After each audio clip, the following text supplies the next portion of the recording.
One thing I want to talk about, the chat's been talking about it, the national recognition of Baker here.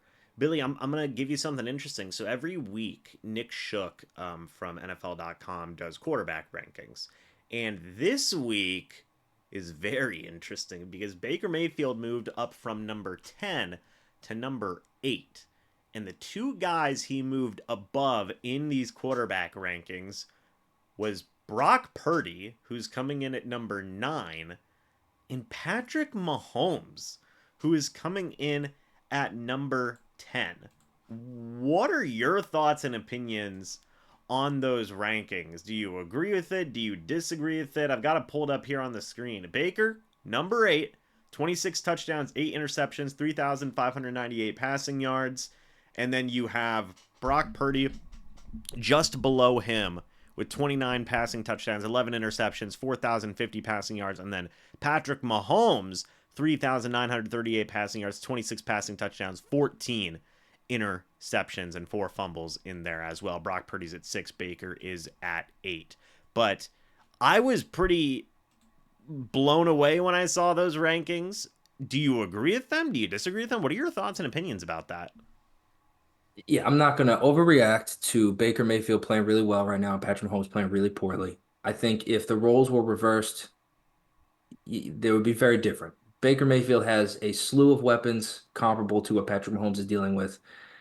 And I also just think the Chiefs, I think they're overstressed and they're in quite a funk.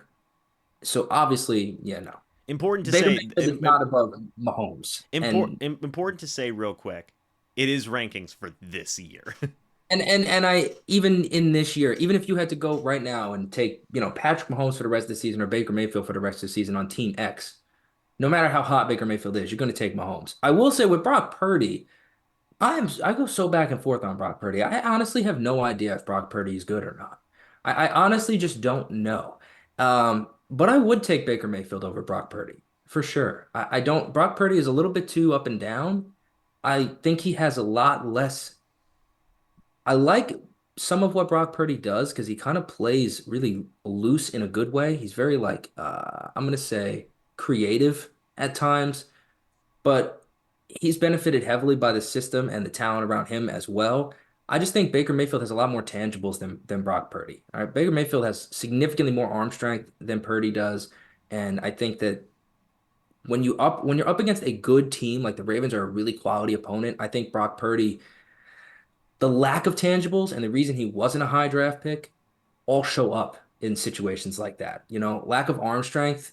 You don't need a cannon of an arm to be successful, but it helps to be able to have that to fall back on, right? And I just think, Brock Purdy doesn't have that. He never will. It's not to say it can't be successful. Obviously, he's been very successful thus far in his career.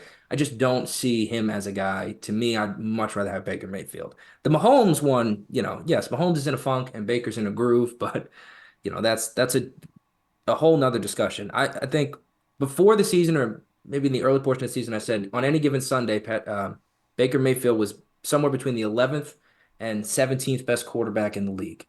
I think he's proven he's probably between 10 and 15 on any given Sunday.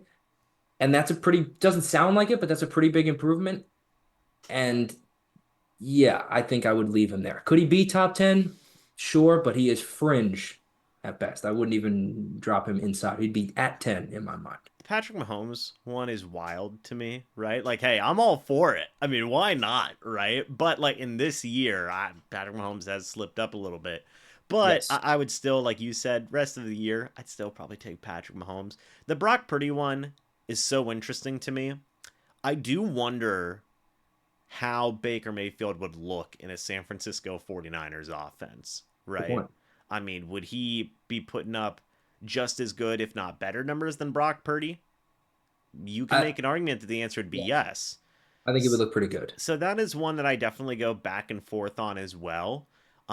But this kind of goes to show the fact that this is even a discussion in the first place is awesome. I mean, I think that that's just a fun time, right? Yes. Like I want to like you take a look at the list again. I'm gonna pull it back up on the screen. The only guys above Baker Mayfield at this point, which is this is just where we're at in the world. Jared Goff is number 7. Jalen Hurts is number 6. Matthew Stafford's number 5. Now, I wouldn't necessarily, based on how things have been this year, I don't know if Stafford would be up at 5, but they decided to put him up there. Josh Allen's at number 4. Dak Prescott at number 3. Lamar at number 2, and Tua T at number 1. The fact that those are the only guys above Baker Mayfield at this point is still wild. Like, also Joe Flacco's at number 12 in this ranking. That's just also wild in of itself. He actually is playing tonight. That should be a very fun game.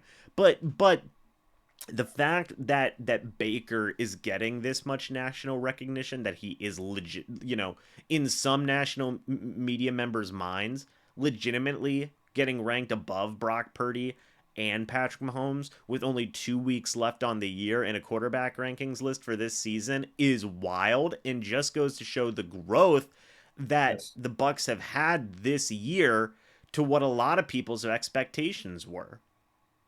Yes. And I think this is a really like small, minute thing, but it kind of feeds into your point.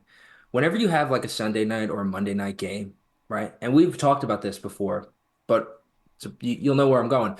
When you have those games in the pregame, when they cut to commercial, they put up a graphic of each team's best player. Usually they're holding the football, they're standing there in some goofy pose, right? And for pretty much every team in the league, it's their quarterback. Usually they stand the quarterback there and he's holding the ball. For the Tampa Bay Buccaneers or teams like the New York Jets, for years and years and years, it's been not a quarterback, right? For the Bucs, it's Gerald McCoy or it's Mike Evans. And that's cool because Gerald McCoy, great Buccaneer. Mike Evans, maybe one of the greatest Buccaneers. Really cool. You could argue the greatest Tampa Bay Buccaneer. I would love to have that debate with you at any time. You let me know. That's really cool, right? It's nice to see those guys get that recognition. But Baker Mayfield represents a face you can put on that graphic. And that's important. It may not seem important, but it is because it shows you the credibility and cachet he has that's associated with him. That if the Buccaneers were to play the Ravens, let's just say, it's not going to be Mike Evans and Lamar Jackson. Baker Mayfield will be on that graphic, right? Whereas if the Jets were to play the Ravens, it's Garrett Wilson or Sauce Gardner. And that to me is the difference with what Baker Mayfield has done. Obviously, in the past few years, yes, Tom Brady, of course, he's going to be on the graphic. But prior to that, it's not a quarterback, right? It's just not. And the fact that Baker Mayfield has that credibility for his face to be on that graphic, it's a small thing, but it matters because it just speaks to a larger entity of what he represents the Buccaneers having, something that they just don't normally have, and Bucs fans just aren't accustomed to. Yeah, I agree. So like, hey, congrats to Baker for being ranked number 8, man. Like Yeah. you said, I think right now it gives the Bucs a um it gives the Bucs just more national attention in a good way, and just showcases his overall ability, as a leader on this team, a marketable guy on this team. Baker's the guy who's going to sell tickets. Baker's going to be a guy that national media is going to say, hey, let's pay attention to this guy, right? I think that's a good thing. I do, He, ultimately.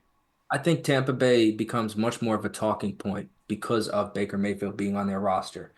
And that's important. I think things like that matter in contract negotiations. And, like the fact that Baker Mayfield on the field keeps the team relevant because the games are close and he Marketability. marketability matters, right? 100%. And Baker Mayfield gives the team much more marketability, And we were talking about the mutual interest thing before, and I pulled up this quote because I remember reading it, but I didn't want to misquote him. But Baker Mayfield was quoted, this was a day ago. Baker Mayfield was talking about picking the Buccaneers in free agency. He said, obviously, free agency allowed me to pick the organizational stability and knowing what it is here, right? Referencing the fact that he picked Tampa Bay because he felt like it was a stable organization and one that he could set down roots in.